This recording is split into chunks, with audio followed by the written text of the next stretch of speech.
I acted poor and naive at dinner. With my boyfriend's rich parents, what happened shocked everyone. Hi, my name is Emily Harper, 32 years old, and I'm the Chief Financial Officer at Apex Innovations, a tech company in San Francisco. Every morning, I leave my small apartment in the Mission District, pedal through fog-draped streets, and listen to the clang of streetcars rolling down Market Street. To anyone passing by, I look like an ordinary woman-worn jeans, a simple shirt, my hair tied neatly in a bun, and sneakers with thinning soles. No one knows that behind that simplicity, I earn more than $40,000 a month, not because I'm hiding it, but because I choose to. I don't need anyone to see me as wealthy. I want them to see me for who I am, not for the number in my bank account. Even Ryan Mitchell, my boyfriend, doesn't know. Ryan is 34, a software engineer, warm, kind, but always burdened by one worry: how to make his parents proud. His family lives in Pacific Heights, the most expensive neighborhood in San Francisco, where white houses line the hills overlooking the bay. One evening, Ryan took my hand, his voice hesitant. "Would you come to dinner with my parents? They're a bit particular." I smiled, but inside, an idea sparked. If his parents cared about status and money, I wanted to see how they would treat someone who looked poor. So, I decided to play the lead role in my own little experiment. But the moment I stepped through their front door, things didn't unfold the way I expected. Have you ever hidden a part of yourself just to see how someone would react? If you have, tell me, I'd love to know. I grew up in a small town called Silverton, Oregon, where people still greeted each other on the street and the grocery store kept tabs for those who couldn't pay right away. My father was a carpenter, my mother taught literature at the local high school. We were never wealthy, but in our small wooden house nestled among pine hills, I learned two things that have never left me. True worth lies in integrity, and dignity is something no amount of money can buy. When you grow up in a place where every dollar works hard to survive, you learn to look past the polish and see a person's character instead. I still remember those nights when my mother sat grading papers under a flickering yellow lamp, chalk dust on her fingers as she wrote lesson plans, and said, "Emily, you don't have to be rich to deserve respect. You just have to be kind." I believed her. And maybe that's why, later in life, I never wanted to use money as proof of my worth. I got into UC Berkeley on a full scholarship. For 4 years, I worked part-time at the library, lived off instant noodles, and slept in a dorm room so small I could touch the ceiling with one hand. But I was happy, because I knew I was walking the right path. After graduation, with a degree in finance, I joined a small startup in San Jose. No prestige, no fancy offices, just a few wooden desks and a big dream. 10 years later, I became the Chief Financial Officer of Apex Innovations, managing multi-million-dollar budgets and signing contracts I couldn't have even imagined as a little girl. I'd been offered positions at bigger corporations, but I chose to stay because I valued freedom: the freedom to bike to work, to leave the office on time, to live without having to wear a mask of luxury. I lived in a one-bedroom apartment in the Mission District, near a Mexican bakery and a small cafe called The Roastery, where I first met Ryan. It was a chilly autumn Saturday morning, the city veiled in a thin layer of fog that softened the old buildings. I was sitting by the window, reading the newspaper, my cappuccino half cold, when Ryan walked in with a laptop and tired eyes. He sat at the next table, typing lines of code while sneaking glances my way. When I accidentally spilled a bit of coffee on my paper, he handed me a napkin and joked, "That article must have been terrible if it made you react like that." I laughed. That was how our first conversation began: effortless, genuine, without any pretense. He didn't know who I was, didn't ask what I did. We talked about jazz music, backpacking trips, and old books we both loved, and I remember that feeling vividly for the first time in years. I wasn't Harper, the finance executive.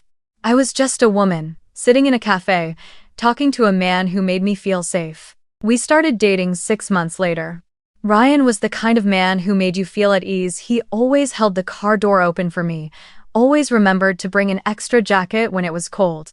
He was hardworking, intelligent, and thoughtful, but there was one thing I noticed early on. He lived under the long shadow of his family. The Mitchells were old money San Francisco, his father, a respected attorney, his mother, a high-profile event planner for the elite, known for organizing glamorous Napa Valley fundraisers. I remember Ryan once joking, "In my house, even the salad fork has a pedigree." But behind that smile, I could see something he never said out loud, the quiet fear of never being good enough. And maybe that was exactly why I wanted to protect my secret even more. Ryan knew I worked in finance, but I had never told him how much I earned. I simply said, enough to live. Enough to be happy. He never pressed for more, and I never volunteered the truth. I didn't lie, I just stayed silent. Some might call it a test, others might say it was a mind game, but in truth, I only wanted to know one thing. What did Ryan really love me for? If one day he discovered that I could easily buy the Porsche he'd been dreaming about, would he still look at me the same way he did that morning in the little cafe? But deeper than that, I wanted to see what his parents used to measure a person's worth. I'd met too many people in finance who only smiled at you if your business card carried the right title. I'd grown used to those weighing glances, the ones that flickered between your clothes, your watch, and the logo on your handbag, before deciding whether you were worth talking to. I didn't resent them. That's just how the world works now, polished surfaces before genuine souls. Yet somewhere deep down, I still wanted to believe there were people who could see through it all. And I wanted to believe Ryan's family might be among them. I remember once, Margaret Ryan's mother called me while I was at the office. Her voice was clear, sweet even, but with a kind of precision that could slice through glass. "Emily, dear," she said pleasantly. "I hope you don't mind me asking, what exactly do you do for a living?" I replied simply, "I work in finance, ma'am." There was a pause just long enough to feel the temperature drop, before she said, "Oh, an accountant. How lovely." Ryan could certainly use someone who knows how to save. On the surface, it sounded harmless, but I caught the undertone behind every syllable. From that moment, I began to realize that their world and mine might be farther apart than I had imagined. I wasn't trying to prove anything. I just wanted to know if I showed up one day not in a tailored suit, not in a sleek car or carrying an Italian leather bag, but simply as an ordinary woman in scuffed sneakers, how would they look at me? Would their voices still carry that polite warmth? Or would it shift into that familiar tone of gentle condescension I'd heard 100 times at shareholder meetings? Some might say I was being too suspicious. But in a city like San Francisco, where your zip code can predict your net worth, sometimes I wanted to be underestimated to see who had a heart that didn't need labels to recognize worth. So when Ryan invited me to have dinner with his parents, I smiled. But in my mind, a quiet little plan had already begun to take shape. That morning, San Francisco lay beneath a thin veil of fog, as if the whole city were holding its breath, waiting for something to happen. I stood before my wardrobe, arms crossed, staring at the neat row of work clothes I wore every day: gray blazers, silk skirts, polished black heels. They seemed to stare back at me in silence, whispering, "This is who you really are." But today I wanted to be someone else. I pulled open the bottom drawer, where I kept a few old pieces from my college days, among them a beige cotton dress, slightly wrinkled, round-necked, so simple it could have been from anywhere. I slipped it on and turned once in front of the mirror. I looked modest, perhaps even a bit plain, but that was exactly the point. I want to look like the kind of woman they'd think isn't good enough, I told myself, half smiling, half amused. I picked out my old sneakers, the pair I'd worn through my early days at Berkeley, their soles scuffed from years of use. I knew perfectly well that Margaret Mitchell Ryan's mother would look at my shoes before she ever looked into my eyes. I tied my hair low, put on only a touch of lip balm, and no more. When I looked at my reflection again, I almost didn't recognize the woman staring back. She wasn't Emily Harper, the CFO who moved millions across screens and spreadsheets. She was simple Emily, the version of me they'd judge purely by appearance. Before leaving home, I opened my laptop and checked a few emails from accounting. The cash flow report looked solid. The new investors had signed off. I took a sip of coffee and couldn't help but smile at the quiet irony of it all. I was managing millions of dollars, yet tonight I'd be pretending to be someone who couldn't afford new shoes. There was something both funny and thrilling about this little game. I wasn't doing it to humiliate anyone, nor to prove myself by flaunting what I had. I simply wanted to see the truth, how people behave when they think there's nothing to gain. By noon, I was on my bike, pedaling through the hum of Valencia Street. The air carried the sound of cable cars and the rich blend of coffee and fresh pastries drifting from open cafes. I stopped at a small Italian bakery where the elderly owner still remembered my name. "Back for almond biscotti again, Emily?" she asked with a kind smile. I nodded. "Today's a special one," I said, choosing a small box of cookies, the cheapest on the shelf, and asked her to wrap it in plain brown paper instead of the usual decorative box. "Just tie it simply, please, like I wrapped it myself," I added with a grin. She raised an eyebrow. "You always have the most curious reasons for things." I winked. "This time, it's for a little performance." On the ride home, the wind swept through my hair, carrying the cold breath of the Golden Gate Bay. My heart beat faster, not from fear, but from excitement. It felt like the moment right before stepping onto a stage to give a speech, not because you crave applause, but because you want to see how calm you can remain under pressure. I knew tonight wouldn't be easy. The Mitchells weren't the kind of people who hid their judgments behind smiles. They simply wrapped them in courtesy. And I, a supposedly ordinary woman, would be their test. That afternoon, I stopped by the local market to buy a few sprigs of white baby's breath and placed them in an old glass jar on my kitchen counter. I've always liked simple things, not out of frugality, but because they remind me of home. I thought of my parents in Silverton, two people who never owned anything extravagant, yet always set an extra chair at the dinner table, just in case someone dropped by. Maybe growing up in that kind of warmth made me believe that true elegance lies in hospitality, not in the price of your cutlery. I tried to imagine how the evening would unfold. Margaret would surely lead the conversation, talking about social events, friends in Napa Valley, and those graceful charity galas I was certain I'd never attended. Edward, Ryan's father, would likely ask the probing questions. "What line of work are you in? Where's your family from? Do you have any investments?" I'd heard those questions 1,000 times in the financial world, so the thought almost made me laugh. Maybe they'd try to be polite, or maybe the flicker of pity would slip through their eyes. Either way, I wanted to see it for myself. Back in my apartment, I showered, brushed my hair neatly, and sat before the mirror one last time. The afternoon light spilled through the window, painting my face in a warm golden hue. I studied my reflection carefully. There was nothing remarkable about me, just a 32-year-old woman in a simple dress, with a calm, steady gaze. But I knew better than anyone that behind that ordinariness stood someone strong enough to run a company, confident enough to challenge the deepest biases in people's hearts. I whispered softly to myself, "This isn't Emily Harper, the CFO. This is Emily, the woman they will judge." And then I smiled, knowing that in this little game, I didn't need to win. I only needed to see who was truly playing. Before leaving, I placed the box of cookies on the kitchen counter and added a small paper bow, crooked, simple, the kind that looked just a bit tasteless. I knew Margaret would notice that immediately. But I didn't care. I slipped the box into a cloth bag, threw on my worn coat, and locked the door behind me. Outside, the sun was setting over the city, bathing the bay in a golden haze.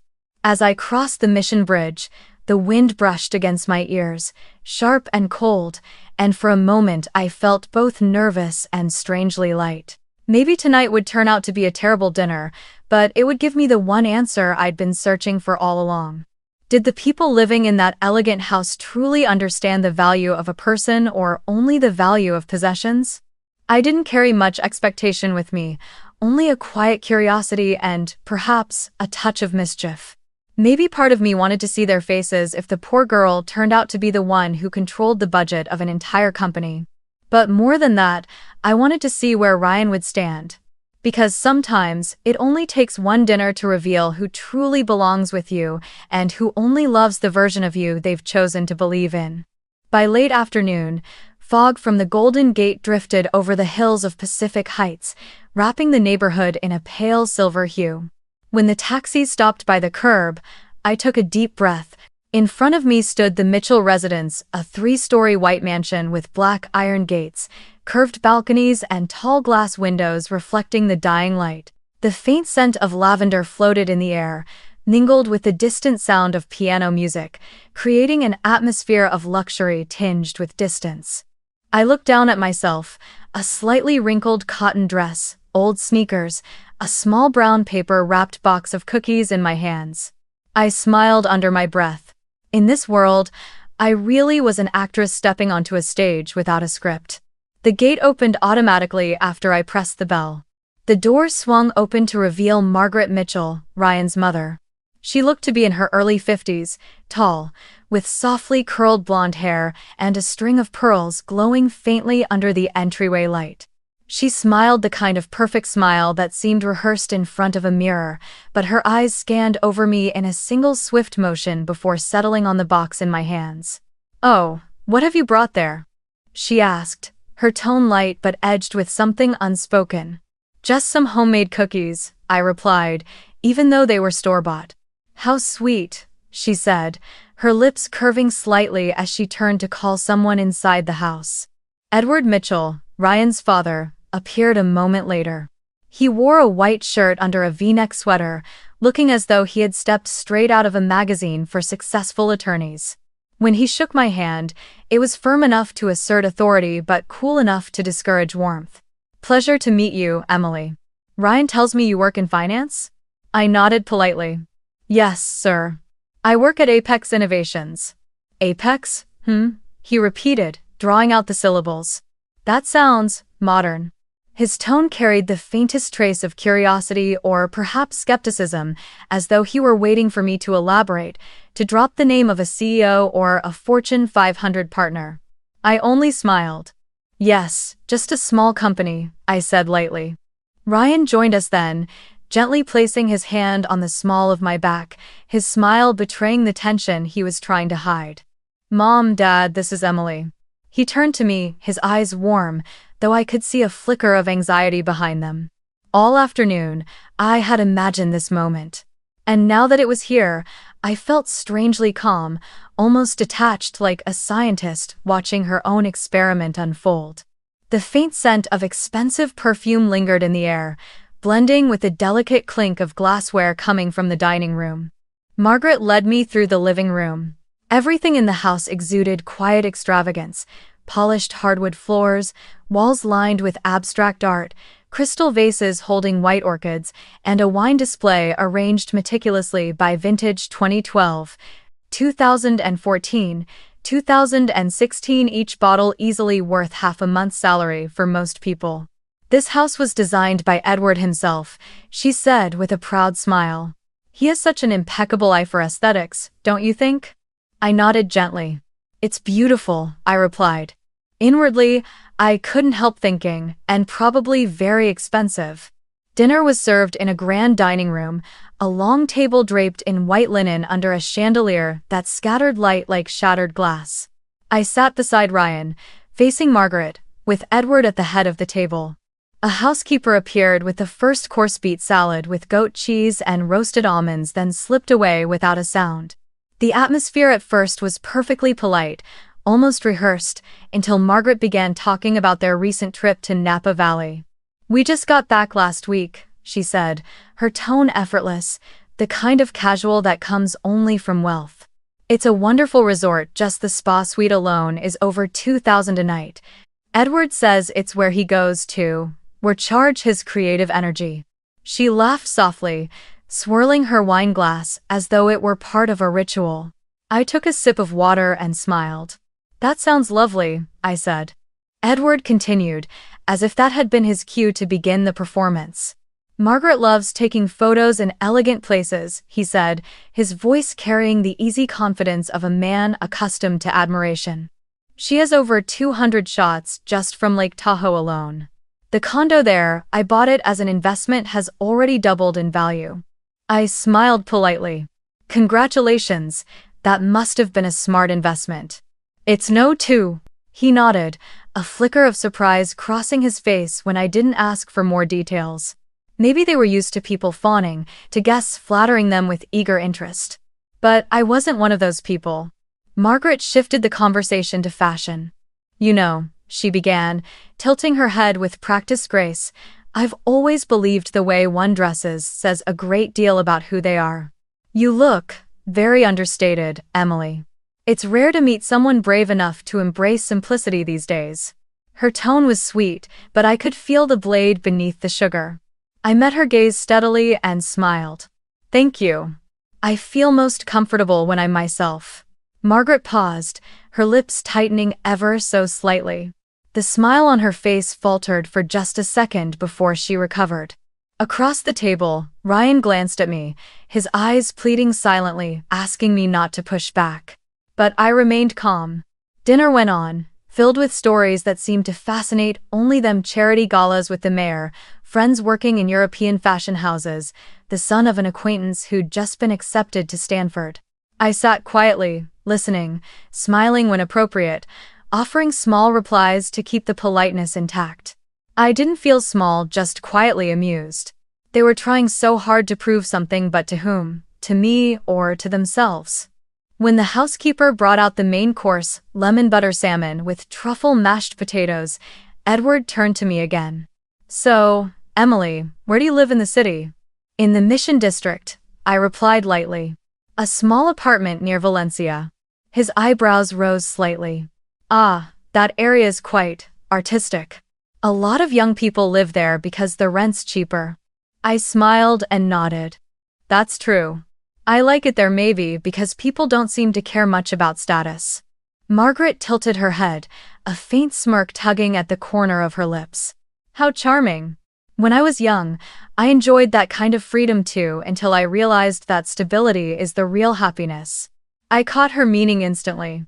Freedom, in her vocabulary, meant not yet successful. Ryan tried to steer the conversation elsewhere: the weather, his recent project at work, anything to fill the tension that had begun to hum around the table. I let him.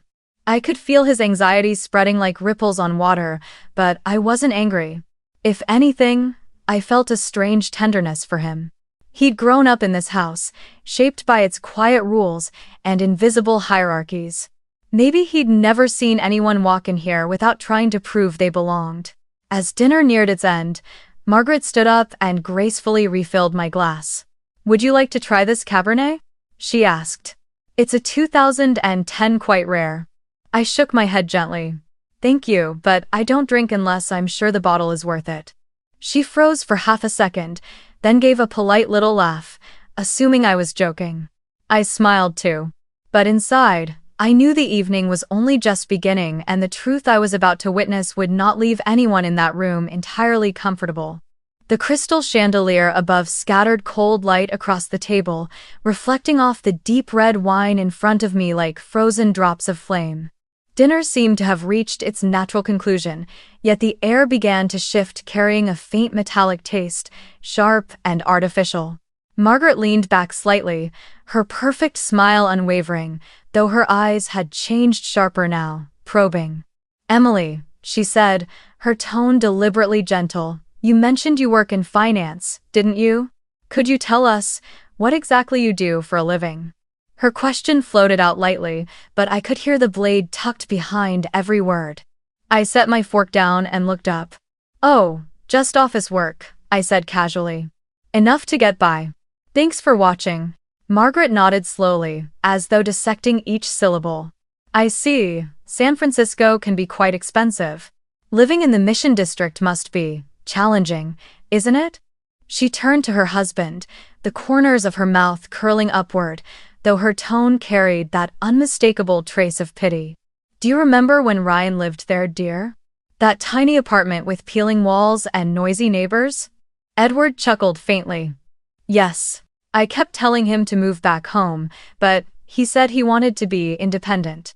I smiled, keeping my expression soft and unbothered. Actually, I love it there. There are some lovely little cafes around, and the people are really friendly. Margaret tilted her head, lowering her voice as if speaking to a child. I admire that about you, truly. Not everyone is humble enough to be content with so little. Perhaps that's what makes you unique. Thank you for watching. I heard the sarcasm stitched neatly into the word humble. A brief silence fell. Ryan took a quick sip of water, saying nothing. I glanced at him, his eyes darted away. He was silently begging me not to react, not to turn this dinner into a disaster. I understood. And I smiled. I hadn't come here to argue. I had come to observe. And the truth was revealing itself piece by piece, without my needing to lift a finger. Margaret rested her elbows lightly on the table, her tone dripping with casual benevolence. You know, I work with many young women. Some of them have potential, but they just need a little push at the right time to go further. If you ever need it, Emily, we could help. I raised an eyebrow slightly, my voice calm. Help? She nodded, her smile honey-sweet. Yes. For instance, I could send you $500 a month just to buy some new clothes, perhaps. A smart woman like you deserves to look more fitting for the man she loves. For a second, I thought I'd misheard her. $500, the exact amount I'd once given a junior intern as a small bonus to boost morale. I looked straight at her, my expression gentle, though my eyes couldn't quite hide the glint of irony.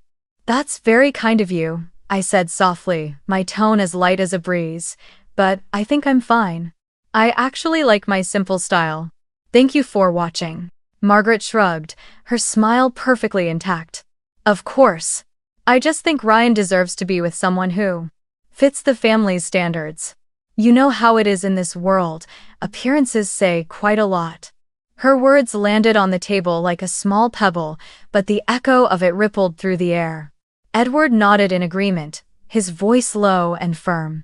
Margaret's right, in our circles, image is everything. A partner should help Ryan expand his connections, not make him seem out of place. When known as saying ten dumb, that phrase out of place struck me like a deliberate note, the kind that doesn't belong in their perfectly tuned symphony of status. Ryan set his glass down. The faint clink of it meeting the plate rang louder than it should have in that heavy silence. Mom, he said quietly, I don't think we should. But Margaret cut him off, her tone sharp beneath its polished surface. Sweetheart, I only want what's best for you. You know as well as I do that when a relationship becomes serious, shared background matters. Then she turned to me, that immaculate smile returning as though nothing had happened. I'm sure you understand, Emily. You have a good heart, I can see that. But sometimes, in life, a good heart just isn't enough. I didn't answer immediately. I felt a sting of bitterness rise inside me, but instead of reacting, I simply turned my glass slowly, watching how the light broke and scattered through the clear water. I thought of my mother the way she used to say, when they look down on you, let them finish talking. Because in those moments, they're revealing exactly who they are. Margaret went on, her tone drifting into something that sounded almost like a lecture. Honestly, I think Ryan's very generous. He doesn't seem to care much about social status or wealth. But who can say what the future holds? Marriage requires balance. And if you ever run into financial difficulties, please let us know. We'd be more than happy to help. Financial difficulties? I repeated softly, though I could feel my pulse quicken beneath my calm tone. Thank you, but I think I can manage. I glanced at Ryan. He was staring down at his plate, his lips pressed together in silence. That silence said more than any apology could. The shame in his eyes was unmistakable, but I didn't blame him. I knew he was trapped between two worlds, one that raised him, and one that loved him. Margaret poured herself more wine, the motion graceful but deliberate. Sometimes I forget how much the younger generation values independence, she said with a thin smile. But if you ever need to, just think of us as a safety net. She paused, letting the words hang in the air like perfume. Ryan deserves someone who can walk beside him in every aspect, lifestyle, ambition, vision. I just hope you understand that. I set my glass down. The chandelier light shimmered across my wrist, like a silent reminder, enough. Inside me, something taut had reached its limit. I could overlook the subtle glances, the sugar-coated jabs, even the polite condescension. But that line, "Ryan deserves someone who fits our family's standards," wasn't politeness. It was a verdict. A declaration that I wasn't enough. I looked around the table. The crystal glasses still sparkled, the salmon fillets sat half-eaten, but no one moved. The air was so thick I could hear the ticking of the wall clock in the hall. Margaret sat upright, her blue eyes cold behind a carefully restrained smile. Edward folded his arms, studying me with the calm detachment of a lawyer waiting for a confession. And Ryan, his head bowed, fingers intertwined, his face caught between guilt and confusion. I had known this moment would come, but I hadn't expected it to arrive so quietly, like a storm waiting just outside, one that only needed my voice to break loose. I laid my fork and knife down. The faint clink against the plate cut through the silence like a signal. "Standards?" I repeated the word, my voice soft but carrying through the room. Margaret's chin lifted slightly. "I'm sorry?" I smiled. "You said Ryan deserves someone who matches your family's standards. So, if you don't mind, let me share a bit about mine." I paused, taking a slow sip of water, giving them a moment to really listen. "I'm the Chief Financial Officer at Apex Innovations. I manage an operating budget of over $80 million per quarter and sign contracts with companies you've probably organized galas for. And I make around $40,000 a month." The room fell completely silent.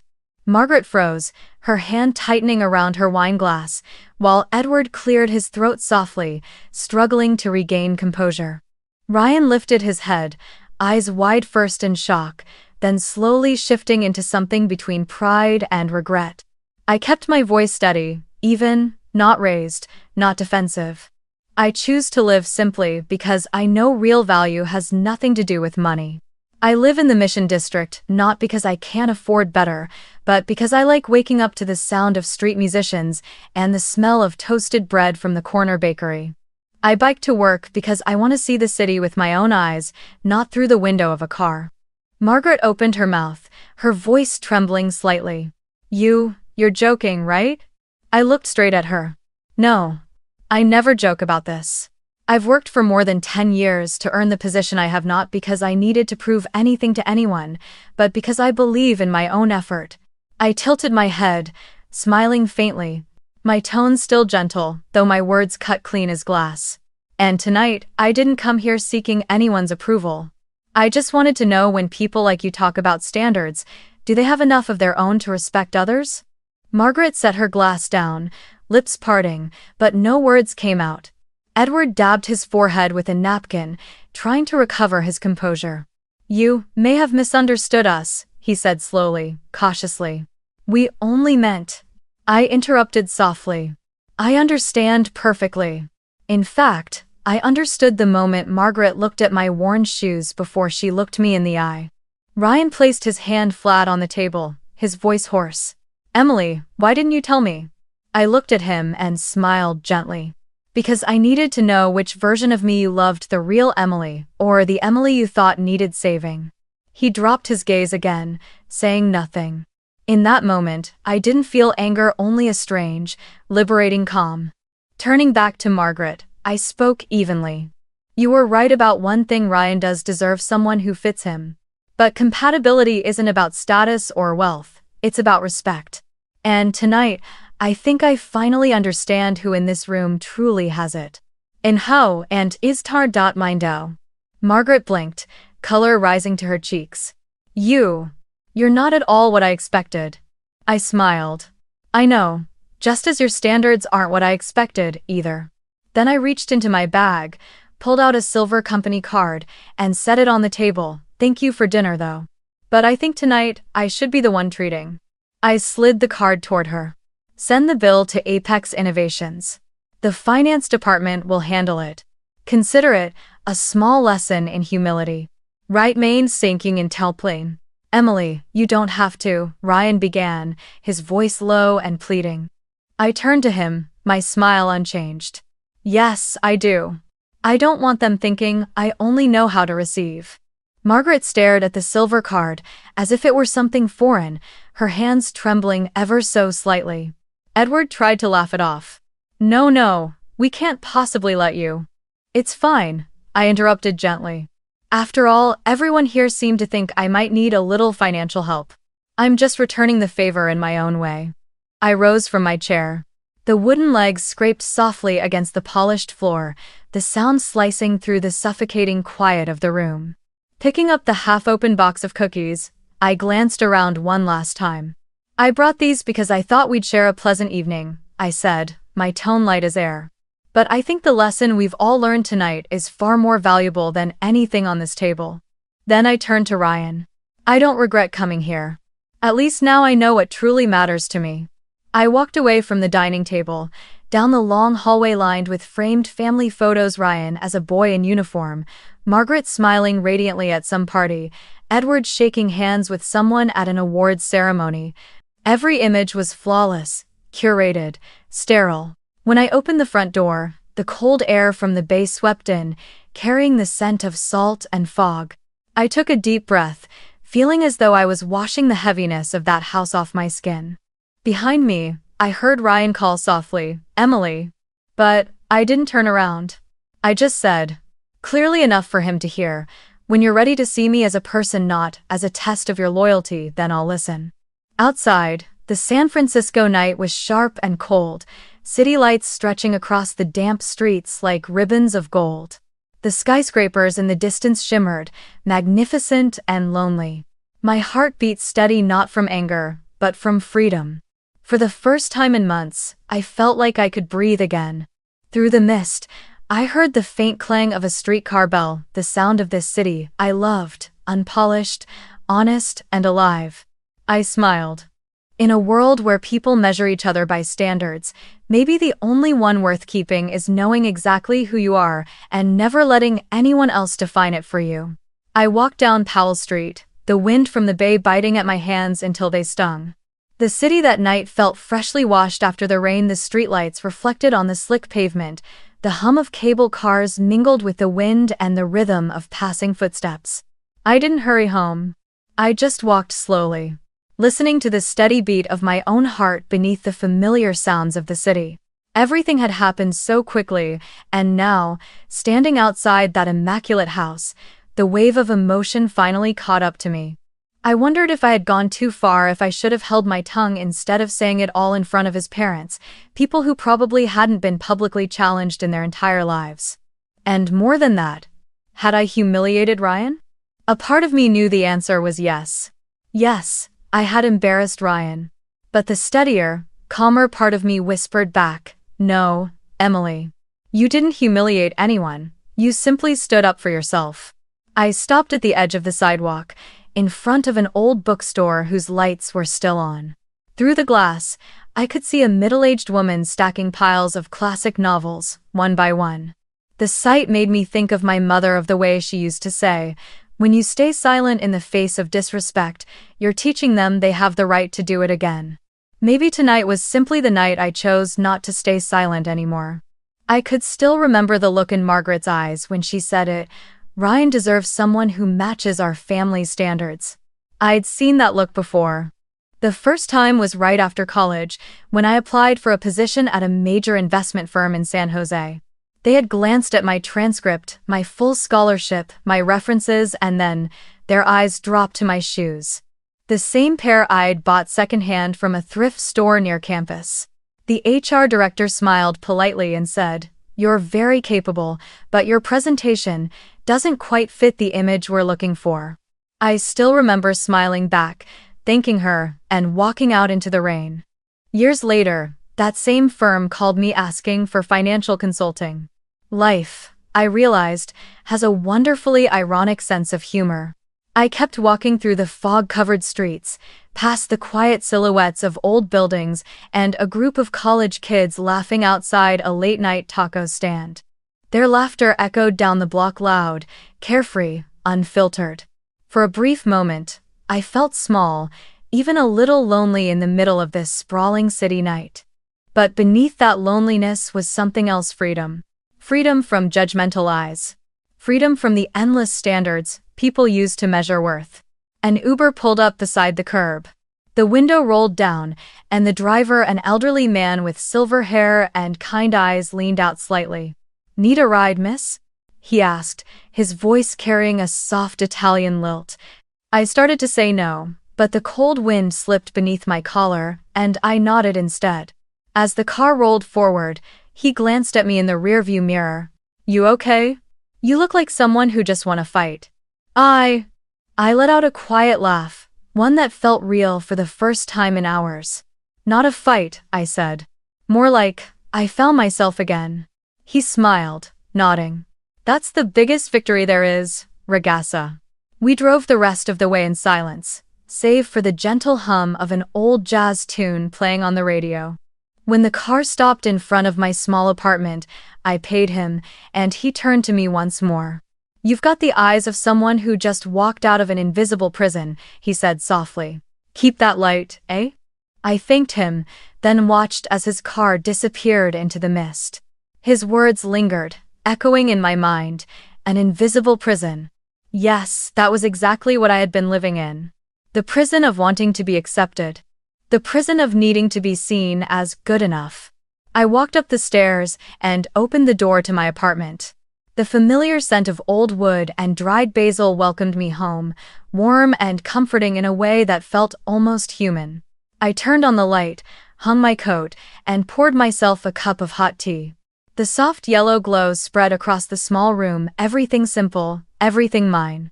A little aloe plant by the window, a row of books, a few paintings I'd made on quiet weekends. I sat by the window, pulled the curtain aside, and looked out. The city was still awake. Lights stretched down the hills like an endless river, and from somewhere far away came the faint echo of a train horn mingling with the wind. I set my cup down and leaned my head against the frame. The night replayed in my mind like a slow-motion film. Ryan's eyes, Edward's hand tightening around his glass, Margaret's voice faltering when I told them the truth.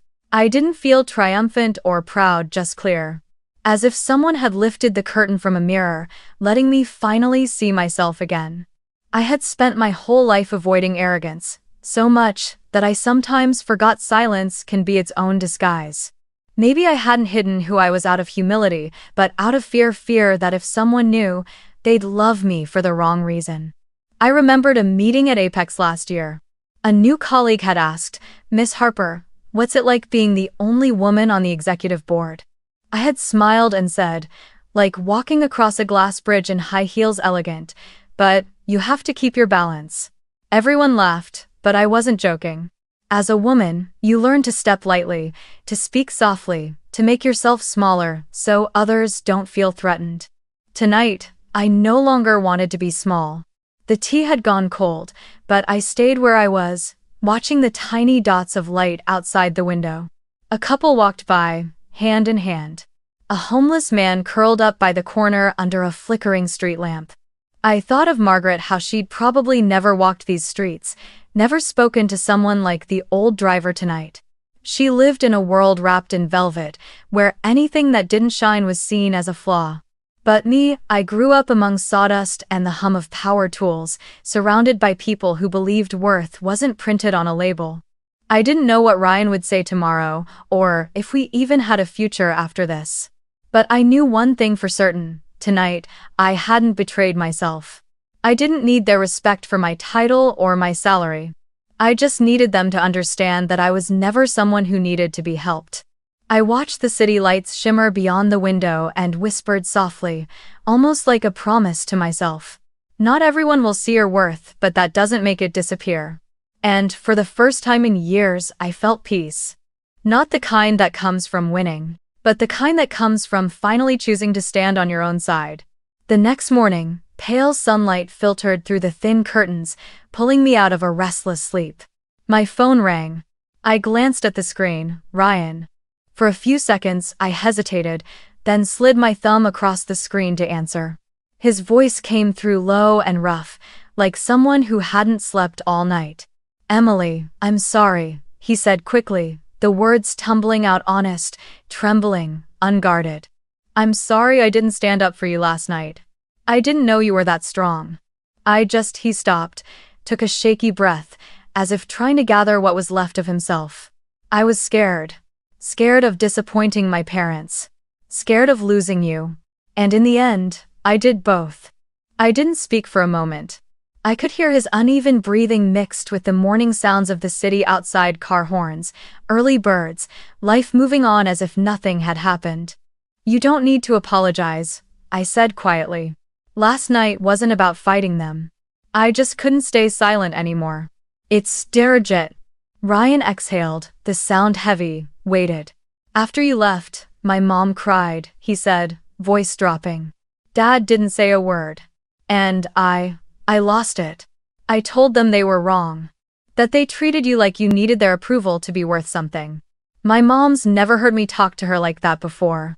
She went quiet and then she asked just one question. Do you love her that much? He paused. And I said, yes.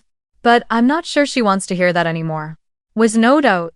I closed my eyes, listening to the steady beat of my heart.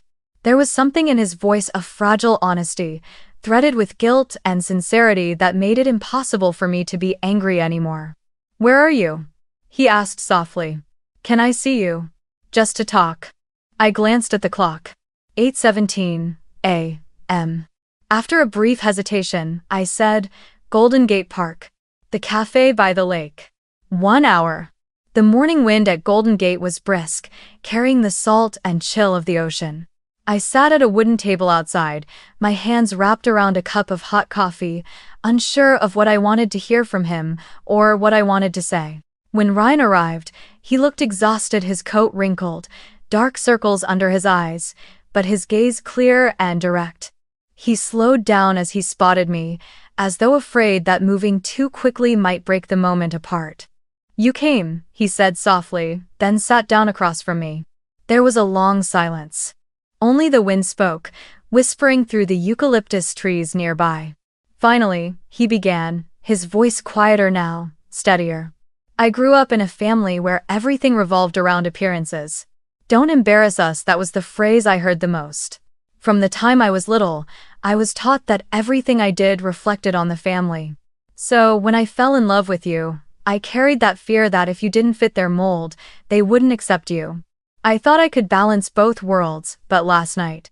He looked up, eyes clear, almost humbled. You showed me something I'd never really seen before, that truth doesn't need to fit inside anyone's mold. I watched him, his hands tightening and loosening on the table, as if he were wrestling with something inside himself.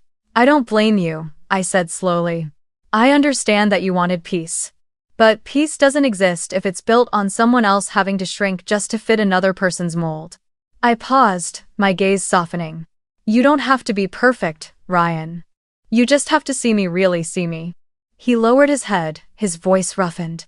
I see you now. And it makes me feel both ashamed and grateful. When he looked up, his eyes were red, but clear. When you spoke about real worth, I realized I'd never truly thought about it. I always believed I was a good person, but maybe being good isn't enough. I stayed silent when I should have spoken. And I promise, I won't do that again. I looked at him, no longer the hesitant, fearful man from last night, but someone new, honest, stripped of pretense, willing to face himself. I don't need you to change for me, I said. I just want you to be real with me, and with yourself. When makes out. He nodded, lips pressed tightly together, as though holding back everything he couldn't yet put into words. Then he reached across the table and took my hand. His hand was warm, mine cold from the wind. In that moment, surrounded by the open park and the distant laughter of children, I realized forgiveness doesn't always come from words. Sometimes, it's in a simple touch that quietly says, I understand now. We sat like that for a while, without needing to fill the silence. Then, he told me about his conversation with his parents that morning, how Margaret had apologized to him and said she would call me if I allowed it, how Edward had remained silent for a long time before finally saying, maybe we forgot the most basic lesson, that respect should never be conditional. Ryan didn't tell me this to defend them. He told me so I'd know he had truly faced them. I smiled, for the first time since the night before. You know, I said, I'm not angry at them.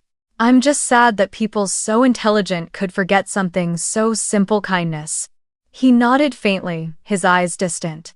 I want you to know that I've learned more from you than I have from them in 30 years. We walked together along the path circling the lake. Sunlight filtered through the branches, scattering golden drops over our shoulders. After a long silence, Ryan spoke again, his voice barely above a whisper. "Do you think we still have a chance?" I turned to him, smiling softly. "I don't think it's about having or losing a chance. I think everyone has to walk through their own fire to understand who they are. And last night, we both did." He took my hand again, this time steady, without hesitation. "I promise," he said quietly. "From now on, I'll be honest with you, with myself, and with what really matters." I nodded, not needing to say anything more. Inside me, the storm had already settled. What was left felt like still water, calm, reflective, untouched. When we left the park, I turned for one last look. The Golden Gate stood distant and quiet in the fog, unchanging. And I realized that sometimes, only when things fall apart do you see who's willing to rebuild with you. That morning, in the cold wind of San Francisco, I knew maybe this was the beginning of something new. 3 days later, I was making coffee in my little kitchen when the doorbell rang. I froze for a second. My Wednesday mornings were usually silent, filled only with the hum of the radio and the smell of fresh coffee. I walked to the door, peered through the peephole, and could hardly believe what I saw. Margaret Mitchell stood there, alone. No jewelry, no perfectly practiced smile, just a pale gray wool coat and a small basket of fresh fruit in her hands. I opened the door, unable to hide my surprise. "Hello," I said slowly. Margaret gave a faint, nervous smile. "I hope I'm not interrupting. I just wanted to talk." I stepped aside and gestured her in. The morning light poured softly through the window, wrapping the small apartment in quiet warmth. She set the fruit basket on the table, her eyes wandering across the room until they landed on the little potted plant by the window. She exhaled softly. "It's beautiful here. Peaceful. It's Tzedek." "Thank you," I said. "It's not fancy, but it's enough to make me feel alive." She nodded, as if she understood. We sat down at the table, the air between us filled with the gentle steam of the tea I'd just poured. For a while, neither of us spoke. Margaret turned the cup slowly in her hands before she finally said, in a low but steady voice, "I came to apologize." I stayed quiet, waiting. She looked down, her voice trembling but clear. "That night, I was wrong. I didn't just judge you, I judged my own son. I thought I knew what was best for Ryan, but really, I was just trying to protect the version of life I thought was safe." She looked up then, her eyes carrying a weariness I hadn't seen before. "You reminded me that respect isn't something money can buy, and that politeness isn't always the same as kindness." I exhaled softly. Her words were short, but they were real. I could tell she hadn't come to salvage pride or reputation, she had come to face herself. "You don't have to say anything more," I said gently. "We all make mistakes. What matters is whether we have the courage to look back and see them." Margaret gave a small, wistful smile. "I've done a lot of looking back. That whole night, I couldn't sleep. Ryan told me I made him feel ashamed of his own family. I thought I was protecting him, keeping him from getting hurt. But I forgot that sometimes, that kind of protection is exactly what hurts the most." I nodded, feeling something soften inside me. There was truth in her tone, not the confident, polished voice of a woman used to winning every conversation, but the quiet honesty of a mother relearning how to love her child. I poured her another cup of tea and asked softly, "Have you ever felt trapped by your own standards?" Margaret gave a rueful little laugh. "More than anyone. I grew up in a family where everything was measured by how it looked. My father used to say, 'You don't have to be good, you just have to look good.' I carried that with me my entire life. I taught Ryan the same, that he had to earn validation, not just live it. But looking at you, I realized there's another way to live."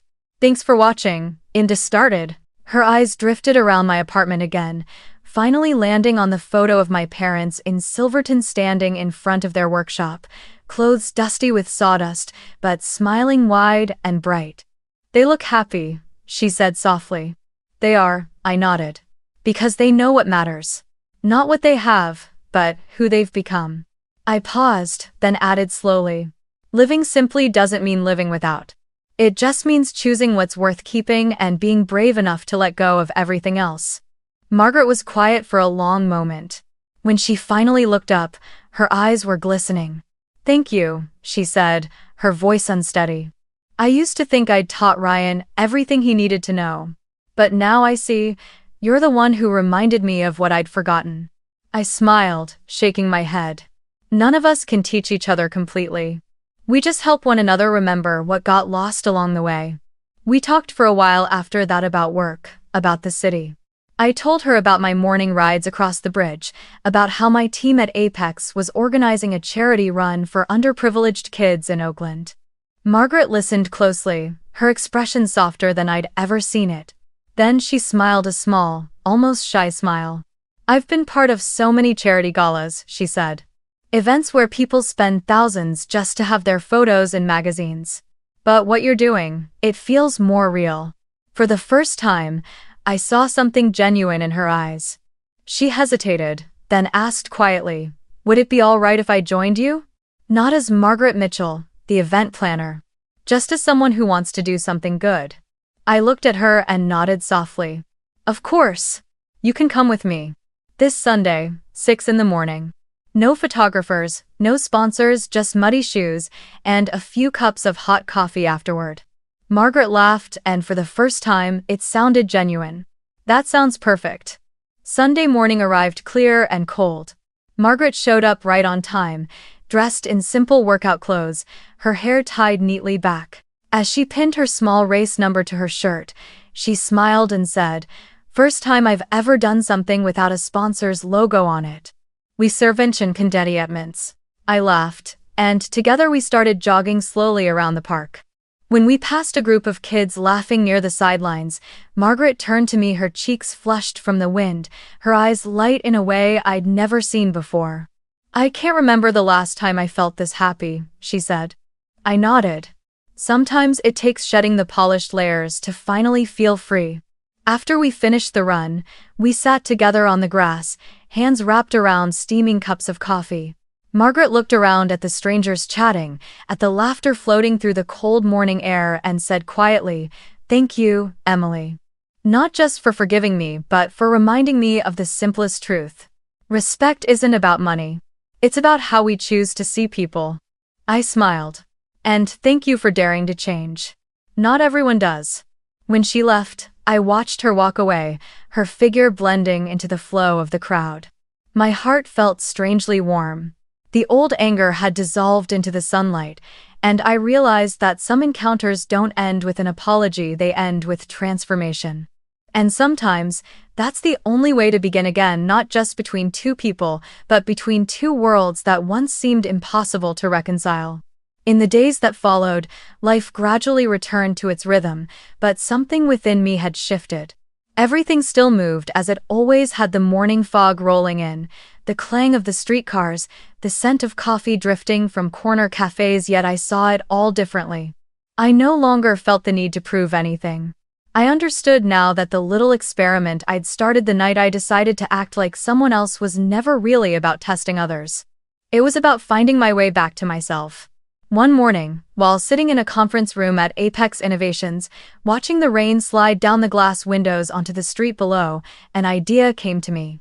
If I had once endured those doubtful glances, if I had been judged for how I looked rather than who I was, then there were probably hundreds, thousands of other women facing the same thing.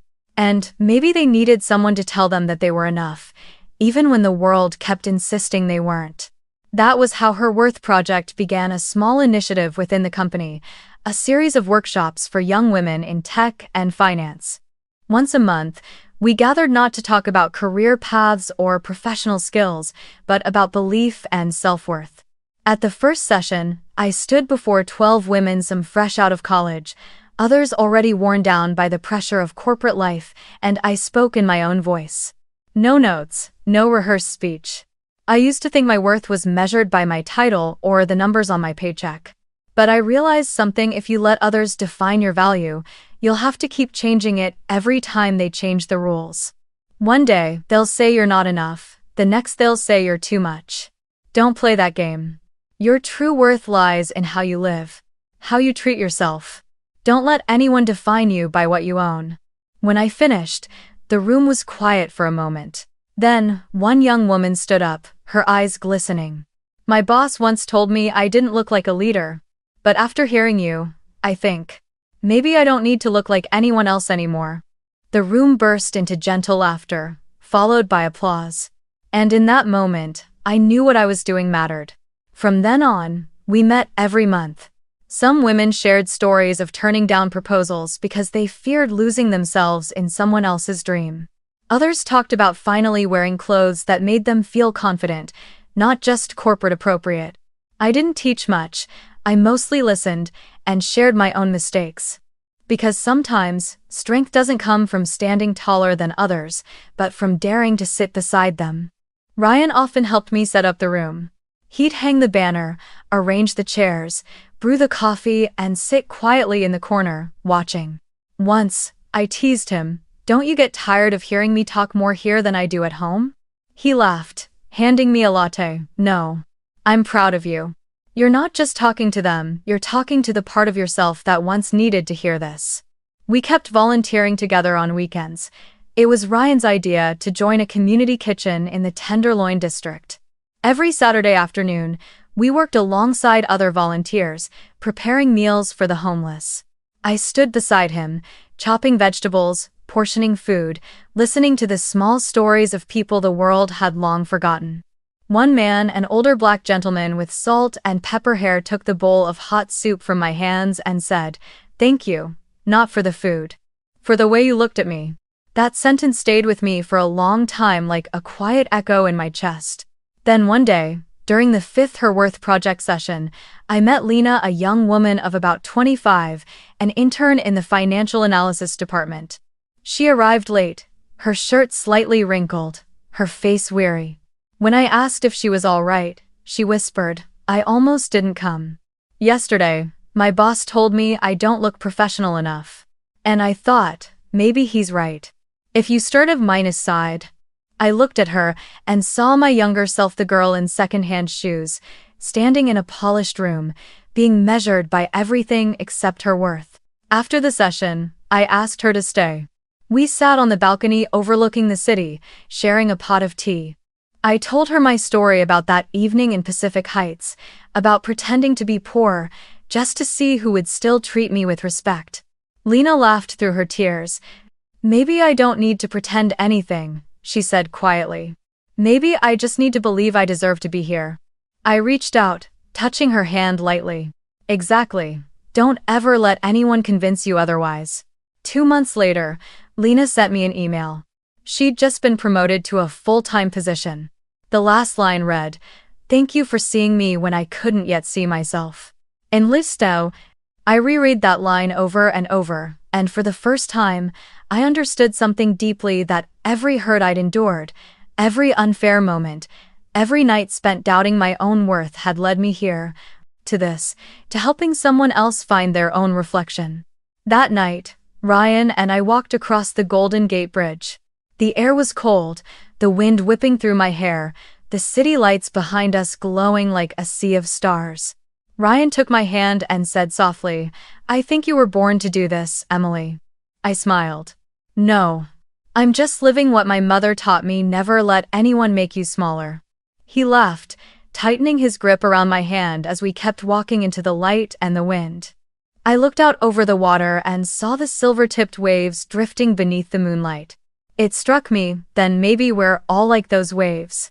We can't avoid the collisions, the breaking, the crashing. But it's those very moments of impact that make us shine when the moon finds us. And I knew my journey wasn't over. I wasn't just someone who had once been underestimated.